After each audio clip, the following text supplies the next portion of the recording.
relação à ventilação mandatória intermitente, o SMV, que é um outro modo de ventilação mecânica convencional, permite tanto modos controlados, assisto-controlados, permitindo a detecção do esforço respiratório do paciente para minimizar a sincronia para esse paciente ventilador e, ao mesmo tempo, permite ciclos espontâneos entre esses ciclos mandatórios, que é uma vantagem desse modo em relação aos modos assisto-controlados, permitindo uma ventilação um pouco mais fisiológica por causa desse ciclo espontâneo poder ser assistido por uma pressão inspiratória, que seria a pressão de suporte, ou então o CPAP, que é uma pressão contínua das vias aéreas frente ao estímulo e necessidade de respiração do paciente.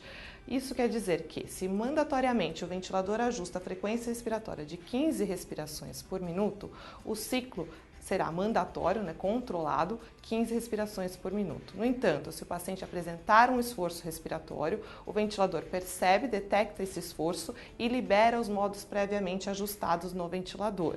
Posteriormente, se dentro desse ciclo ele quiser a respiração espontânea, ele permite essa pressão de suporte ou CPAP para tornar um pouco mais fisiológico e uma menor assincronia paciente-ventilador.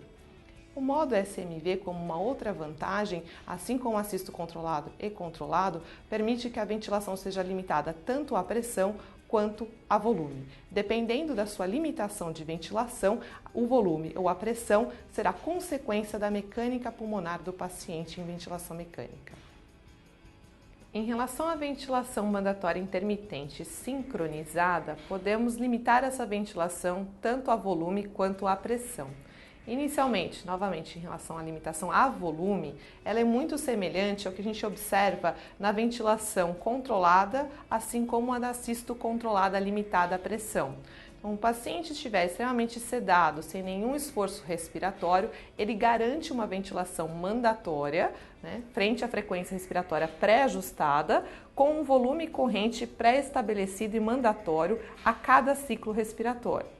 Se eu não ajustar o tempo de pausa inspiratória, a mudança da minha fase ins para a fase expiratória será conforme o alcance desse volume corrente. O paciente vai fazer esse tempo, essa mudança da ciclagem frente ao volume corrente pré-estabelecido, gerando um pico de pressão.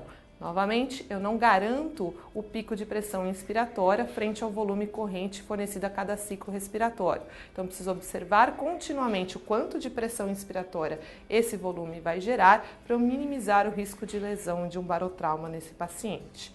Se eu quiser avaliar a pressão de platô desse paciente, eu gero um tempo de pausa possível, que vai me gerar um fluxo zero nesse momento, inicia-se o ciclo respiratório, eu gero uma pausa e eu consigo gerar a pressão de platô que meu paciente está gerando frente àquele volume, assim como a gente observou nos outros modos anteriores, permitindo, portanto, a monitorização e não deixando que essa pressão exceda a 30 centímetros de água. No entanto, se o paciente quiser iniciar o ciclo respiratório, ele consegue detectar o esforço do paciente e mandar conforme os parâmetros previamente ajustados, o volume corrente ajustado previamente. Então, permite, se o paciente quiser esforço, ele entra de um modo assisto controlado, se ele não quiser controlado, então fica muito semelhante à ventilação assisto controlado limitado a volume, mas uma vantagem do modo SMV é que, além disso, ele permite, se eu quiser, ciclos espontâneos entre a minha frequência mandatória intermitente. Por exemplo, se eu usar frequências mais baixas, para garantir uma frequência menor, mas o paciente quiser entrar, ele entra um assisto controlado, mas se ele quiser entrar no meio, ele entra o modo, se você ajustar, de pressão de suporte. Só que num determinado momento, por mais que ele queira entrar, vê a diferença de curva da pressão aqui para essa.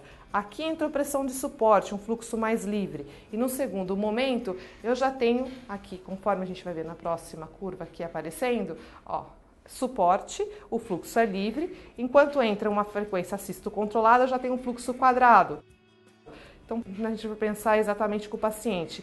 Ele fica um pouco confuso. Uma hora entra um ciclo controlado, no outro momento, se ele tiver drive, o assisto controlado, mas que garante o volume respiratório, mas tem uma onda de fluxo quadrada, e nesse intervalo, caso ele queira entrar, entra uma pressão de suporte. É uma vantagem por permitir o ciclo espontâneo do paciente entre esses momentos. Vou fazer aqui de novo. Aqui entrou suporte, suporte, Aí agora entra um ciclo assisto controlado, mesmo o paciente apresentando drive respiratório. Isso quer dizer, se ele quisesse uma ventilação espontânea, que seria a pressão de suporte, que ele permite a detecção do esforço e o início e uma ajuda inspiratória pela pressão de suporte, no momento que é a frequência dos 7 inspirações por minuto, entra o assisto controlado, que deixa de ser um fluxo livre igual da pressão de suporte e acaba sendo menos fisiológico. E para o comando central, nervoso, isso fica um pouco confuso. Qual é o ciclo, qual é a forma que eu vou ventilar meu paciente e o fluxo que está sendo enviado. Então, a chance de assincronia paciente-ventilador nesse modo é muito maior, ainda mais quando eu uso frequências mais altas. Aqui com 7 ainda permitiu o suporte no meio do caminho. E no momento acaba entrando assisto controlada. Agora, se eu usar frequências mais altas, a minha janela de tempo entre uma frequência respiratória mandatória e outra diminui. E por mais que o paciente queira entrar numa modalidade espontânea, ele entra um ciclo, a próxima já é assisto controlada. Um ciclo, a próxima é assisto controlada. Então, essa variação de mudança de modo ventilatório dentro do SMV acaba sendo mais constante com frequências mais altas. Então, acaba sendo melhor e mais confortável para o paciente esse modo quando a gente ajusta frequências mais baixas, no sentido de ter suspiros respiratórios. O paciente está lá respirando, ele respira em suporte, a próxima vai ser suporte, pressão de suporte, pressão de suporte. E só 4 respirações por minuto é que vai entrar a ventilação assisto controlada, gerando um suspiro, um tempo inspiratório maior e um volume corrente maior, minimizando essa briga na sincronia paciente-ventilador. Então, ela acaba sendo melhor para o paciente em frequências mais baixas do que usando frequências altas. Quando a gente precisa de frequências altas no ventilador, em torno de 15 respirações por minuto, como aqui anteriormente, vale mais a pena eu manter esse paciente em modo ventilatório assisto controlado.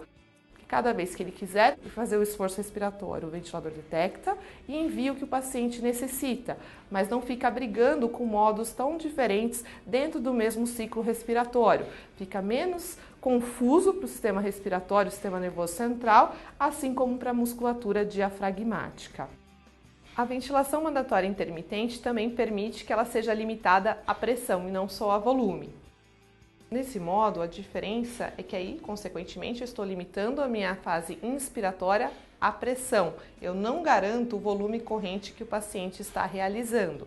Conforme falado na pressão assisto controlado e controlado anteriormente, conforme eu ajusto essa pressão, que é a pressão controlada de 14, acima da PIP, que é uma pressão expiratória de 15, vai me gerar um pico de pressão, que aqui no caso seria 19, que vai ser atingida a cada ciclo respiratório ajustado pela frequência expiratória aqui de 15 expirações por minuto. Frente a isso, eu tenho uma ventilação limitada à pressão, mas a ciclagem, que é a mudança da fase inspiratória para a fase expiratória, se nós observarmos aqui na curva, inspirou, depois de um tempo expira. Também está relacionado à ciclagem a tempo, como na assisto controlada e controlada.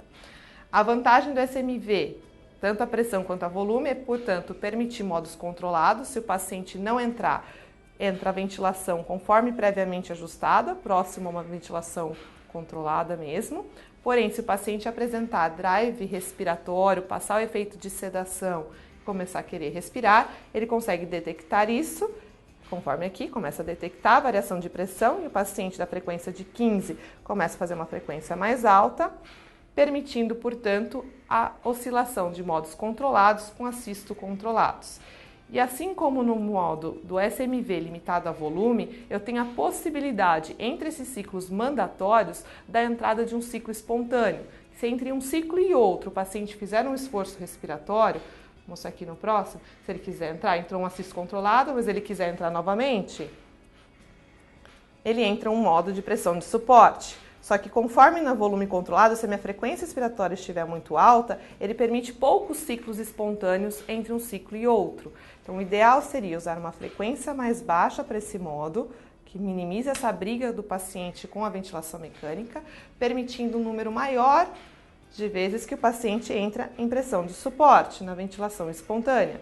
Então, ele fica mais tempo em ventilação espontânea do que nas ventilações mandatórias. Isso se torna mais fisiológico para o fluxo livre, que é uma grande vantagem do modo espontâneo, mas também minimiza essa bagunça, né, de entrada do volume controlado, da ventilação controlada, junto com o ciclo espontâneo, porque o centro respiratório fica muito confuso conforme a entrada de diferentes modos. Então, se a gente pode minimizar e poder usar uma frequência mais baixa, é melhor para o nosso paciente, seria o mais ideal para esse tipo de modo. Se eu preciso, novamente, assim como a limitada a volume, de frequências mais elevadas para garantir um volume minuto do meu paciente, né, e lavagem de CO2, o ideal seria usar a ventilação assisto controlada, onde, consequentemente, eu permito a detecção do drive, porém, o modo enviado a cada ciclo respiratório é o mesmo em todos os ciclos.